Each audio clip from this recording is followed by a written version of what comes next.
aqui na Poço Chiquito, junto com o colega ministro Wendy Cecília, que está no bairro de Poço Chiquito, ponendo também atenção junto com o programa que nós temos para visitar um bairro, para fazer limpeza, dar atenção nos cidadãos que têm que de nos ouvidos, têm que para nos mirar na necessidade.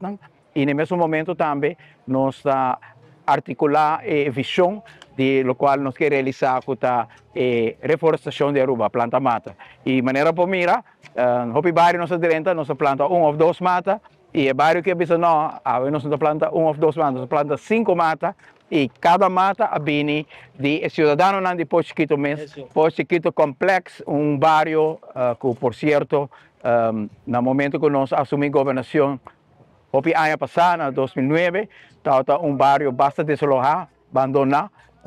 Praticamente cada casa está simplesmente 4 muralhas, não tem curral, não tem caminho de parqueiro, não tem clinker, não tem perculana bonita.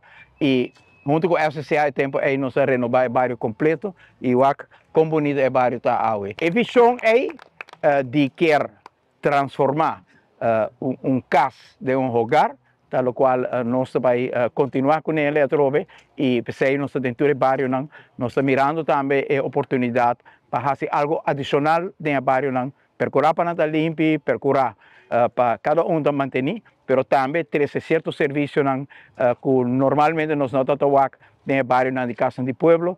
Por exemplo, na Semelestrat nós estamos fazendo projeto bonito no momento aqui, construindo casa, transformando isso aqui em escola para música para a gente do bairro. Que vem trabalho grande, trabalho importante, com o coração e com atenção para os concidadãos e compartilhando o compromisso aqui junto com o colega Wendy Cecília. Fuerte aplauso, damas, caballeros. Nos a seguir a lucha.